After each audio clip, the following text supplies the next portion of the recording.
Well, good morning, everyone. It's Friday, time for coffee with PC. I have my coffee here, and honestly, sometimes I tell you what I'm drinking. I don't know. I forget what I put in the pot this morning when I brewed it. I just kind of in that early morning days, kind of woke up and made my coffee out of habit, and so I'm drinking this cup, the last cup of the day probably, unless I need to pick me up a little bit later in the day this afternoon. But thanks as always for those of you who join us for these few minutes. I know I apologize the last couple. I've kind of gone a little long. I don't intend to be that 15 plus minute time frame, so I'm going to try to keep it a little shorter going forward. Just kind of a quick devotional thought with us. And what I want to use to get us started today is a quote from this book, Life Together, by Dietrich Bonhoeffer.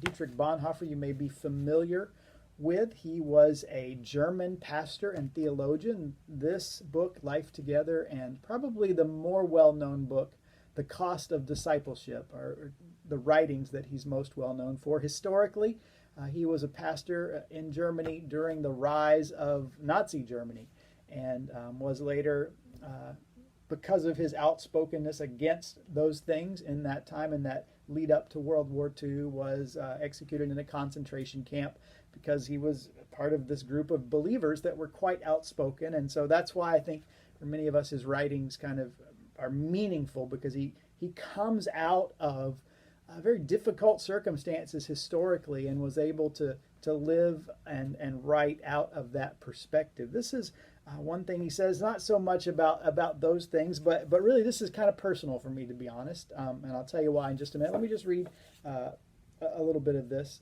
This is what Bonhoeffer says. We must be ready to allow ourselves to be interrupted by God. God will be constantly crossing our paths and canceling our plans by sending us people with claims and petitions. We may pass them by, preoccupied with our more important task, just like the priest passed by the man who had fallen among the thieves, perhaps even reading the Bible.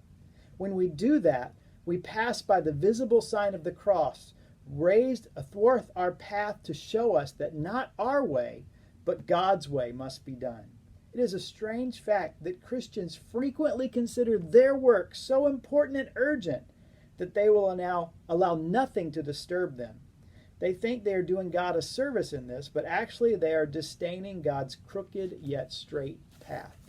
I say it's kind of personal because Denise and I were talking just not too long ago. I get the most annoyed when I'm interrupted. I don't know why that is. I wish I knew. It's not a very flattering characteristic, but I could be doing something and somebody interrupts me, and probably a lot of the time it might even be Denise with a question or something she needs help with, and I just get very frustrated. And I wonder how often that might just kind of dovetail into other areas of my life. And I read this passage and it becomes quite convicting. You saw he references what we call the parable of the Good Samaritan. You're familiar with that? Jesus tells this parable of a man who is on the road and is robbed and beaten and left by the side of the road. And then two religious figures, a priest and a Levite, come by and they ignore him. They just pass right by, going on about their business. And then the hero of the story, the unlikely hero of the story, the Samaritan, the Good Samaritan, that's where we get the title from, stops and helps the man, takes him to an inn and foots the bill for his care, promising to come back and settle up if the money he leaves isn't enough to cover it.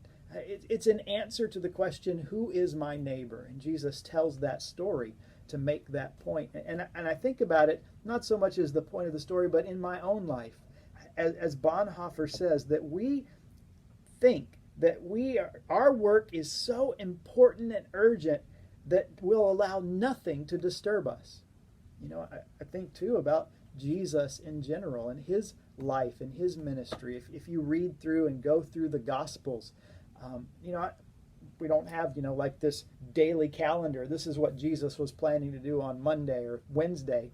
But we do know time after time, Jesus' schedule just seems to get interrupted by people that come having needs. Sometimes whole crowds of people coming around him, bringing the sick from the region around just so that they could be near Jesus. Jesus was one in his life and ministry that was often interrupted, and I'll be honest, he handled it a lot better than I. But I like that thought, and I wanted to kind of share that thought with you this morning. We must be ready to allow ourselves to be interrupted by God, because God will be constantly crossing our path and canceling our plans. You know, there might be no other time in my lifetime except these last months where we've been dealing with the COVID-19 pandemic, where there's been a lot of interruption, and it's been difficult for all of us, for anybody. I don't know what your life looks like today, but I bet it looks a whole lot different than it did in January or February, and certainly is probably nothing like you expected 2020 to be. A lot of memes to that effect, wondering what's next, or what interruption is coming upon next. And we really have a choice in any of these situations, whether it's the day-to-day moments where we come across people that might interrupt our path and have to ask ourselves, is this an interruption that God has put in my path, that I should take a few minutes and put aside my agenda, put aside my plans, put aside my work, because this is more important? Maybe like as Bonhoeffer talks about the religious leader passing the injured man on the road and totally ignoring him. And I like the little phrase, maybe even reading his Bible. See, we can get so caught up in doing what we want and even what we think is good and right that we miss the needs. We miss the people all around us. We miss the fact that there may be some way God might be wanting to interrupt us, that there might be a place where God is trying to tap us on the shoulder, trying to get our attention and say, hey, will you slow down for just a minute,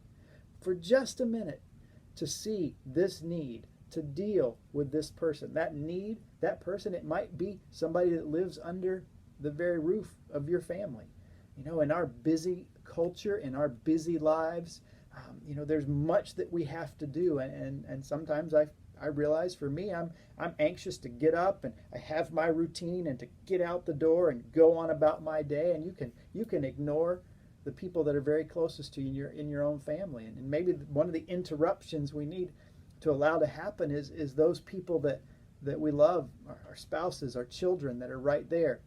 Do they have the right to interrupt us? Are their needs able to interrupt our set plans? Because they're a vitally important thing. Or it might not be that. It might be after you're about your day. If you're like most folks, you have certain items on your agenda that you've got to take care of. To-do list items you've got to cross off.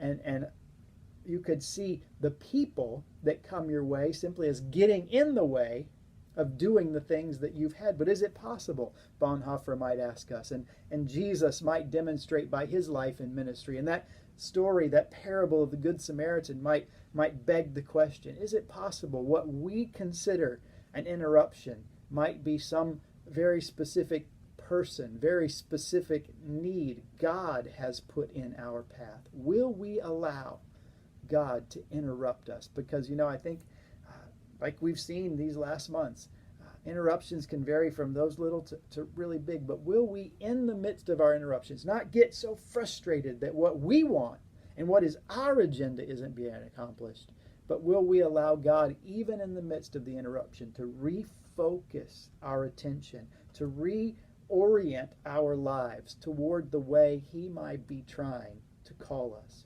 Sometimes interruptions are just that. They're not things that get in the way of what God is trying, or what we want to do for God. They're the very way God points us along the path to what he wants us to do. Not my will, Jesus said, but your will be done. So I came across that passage. This is a really great little book. It's little book. It's not that thick, but it's not necessarily a real quick read, but it's a good read. From a man who understood from his culture and from the history that he came from some of the realities that maybe we could relate to. And he talks about what it means to do life together. So if you're looking for something to read, maybe have a little extra free time with the realities of the current pandemic situation, that might be a worthwhile one to pick up. So those are my thoughts for this Friday. I hope you do have a good weekend. I hope what you have planned will go well, but I hope also if along the way to those plans, God might place an interruption in the way, that you won't see it as something that's getting in the way of your life, but you might see it as an opportunity for God to use you in ways you hadn't considered. We hope to see you on Sunday, or at least have you be a part of us on Sunday. We'll have our service 9 a.m. If you want to come, I'll put the registration link in the notes here of this Coffee with PC. Again, you don't have to register. It's just helpful to kind of have us have an idea of the numbers of people that might be coming. I know, most of you are still watching online, and we certainly understand that. If that's where you're more comfortable tuning in through our stream of our service, we hope you'll keep doing that. We have that resources page with lyrics to the songs and that sort of thing. You can find that on Sunday. We'll put the links up for that.